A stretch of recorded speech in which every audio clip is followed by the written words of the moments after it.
नमस्कार दोस्तों, आज हम बात करने वाले हैं भारत के सबसे खतरनाक और सबसे बड़े रेल दुर्घटना के बारे में। जी हाँ दोस्तों, एक ऐसा रेल दुर्घटना जिसमें पूरी की पूरी ट्रेन पानी में बह गई, साथ ही साथ जितने भी मुसाफिर थे वो भी पानी में बह गए। और दोस्तों हैरानी की बात तो ये है, ना तो आज तक उन लोगों की लाशें मिली और ना ही ट्रेन का मलबा।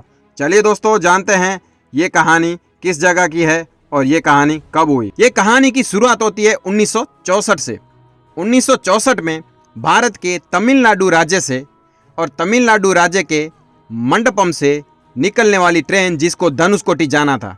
दोस्तों उस दिन थोड़ी बहुत बारिश हो रही थी और हल्की सी हवाएं भी चल रही थी और इसी का आनंद ट्रेन में बैठे मुसाफिर ले रहे थे। मगर दोस्तों क्या पता उन मुसाफिरों को और साथ ही साथ ट्रेन के लोको पायलट को कि उनकी ये आखिरी ट्रेन की मुसाफरी है। इसके बाद ना रहेगी ट्रेन और ना ही ट्रेन के मुसाफिर। दोस्तों ट्रेन अपनी पटरियों पे धीरे धीरे चल रही थी और हवाओं का प्रमाण धीरे धीरे बढ़ रहा था, साथ ही साथ बारिश भी बढ़ रही थी। दोस्तों ज़्यादा टेक्नोलॉजी ना होने के कारण मौसम का अनुमान लगाना बहुत ही कठिन था, क्योंकि दोस्तों उस टाइम इतनी टेक्नोलॉजी नहीं थी। इसलिए लोको पायलट धीरे धीरे ट्रेन को आगे बढ़ा रहा था। समंदर के बीच में बनने वाला यह ट्रेन का पुल और मंडपम से धनुषकोटी के लिए निकलने वाली ट्रेन अपने मुसाफिरों के साथ धीरे धीरे आगे बढ़ रही थी और धीरे धीरे ट्रेन समंदर के बीच में पहुंची। जैसे ही ट्रेन आगे बढ़ती जा रही थी, ऐसे समंदर में हवाओं का प्रमाण भी बढ़ता जा रहा था, मानो बड़ा सा तूफान आने वाला हो। और दोस्तों ऐसा ही हुआ। समंदर में जैसे जैसे ट्रेन आगे बढ़ रही थी, साथ ही साथ हवाओं का प्रमाण भी बढ़ रहा था। और दोस्तों जब ट्रेन समंदर के बीचों बीच पहुंची, तब हवाओं की स्थिति बहुत ही तेज हो चुकी थी और तूफान की शुरुआत हो चुकी थी। दोस्तों समुद्र में चक्रवात की स्थिति बन चुकी थी।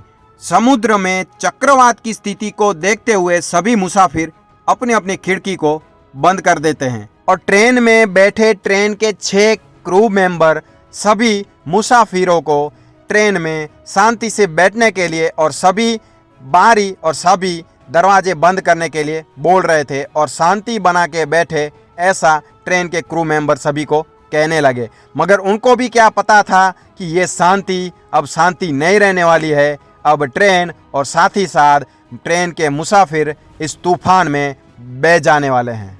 और थोड़ी देर में उस तूफान और चक्रवात की स्थिति इतनी बढ़ गई कि इस पटरी पे चलने वाली ट्रेन साथ ही साथ पटरियों को और साथ ही साथ जितने भी क्रू मेंबर और जितने भी मुसाफिर बैठे थे उनको बहा के ले गई। और दोस्तों हैरानी की बात तो ये है कि आज तक ना तो उस ट्रेन का मलबा मिला, साथ ही साथ ना ही किसी मुसाफिर की लाशें मिली। दोस्तों इस पूरी दर्दनाक घटना में कई सारे लोगों की मौत हो गई। दोस्तों कहा जाता है कि ट्रेन में टिकट लेके बैठने वाले 300 लोग थे और 300 लोग इस ट्रेन में बह गए। मगर दोस्तों ऐसे देखा जाए तो कई सारे लोगों का ऐसा भी कहना है कि इस ट्रेन में कम से कम 1000 लोग तो बैठे ही होंगे और वो 1000 लोग ट्रेन के साथ बह गए। दोस्तों इस तूफान में ट्रेन भी बह गई, साथ ही साथ ट्रेन की पटरियां भी बह गई और साथ ही साथ 800 से 1000 लोग जो बैठे थे वो मुसाफिर भी बह गए।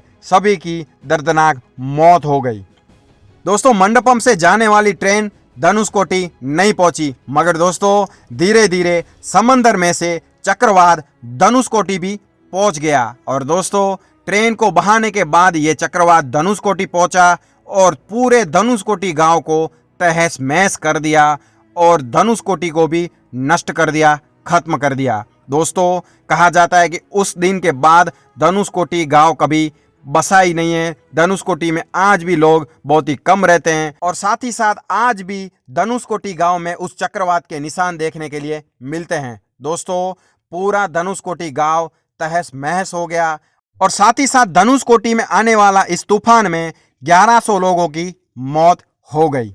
और साथ ही साथ 1964 का सबसे तेज आने वाला तूफान, जो कि इस तूफान में ट्रेन की सबसे बड़ी दुर्घटना हुई, जिस दुर्घटना में पूरी की पूरी ट्रेन पानी में बह गए, साथ ही साथ वो मुसाफिर भी पानी में बह गए। और दोस्तों, इसी रेल दुर्घटना को भारत की सबसे बड़ी और खतरनाक रेल दुर्घटना कहा जाता है। दोस्तों, ऐसी रेल दुर्घटना जिसमें सभी मुसाफिर पानी में बह गए और साथ ही साथ धनुषकोटी गांव भी पूरा तहस महस हो गया, एकदम नष्ट हो गया। दोस्तों, उस गांव में आज भी कोई नहीं रहता है, बहुत ही कम लोग रहते हैं और उस गांव में आज भी आप जाएंगे तो आपको चक्रवात के निशान देखने के लिए मिलेंगे कि इधर चक्रवात आया था और इतना नुकसान हुआ था। दोस्तों, वीडियो और जानकारी अच्छी लगी हो तो वीडियो को लाइक करें और हमारे चैनल को सब्सक्राइब जरूर करें, क्योंकि दोस्तों हमारे चैनल पर आपको महत्वपूर्ण जानकारियां मिलती रहेंगी। तब तक के लिए जय हिंद।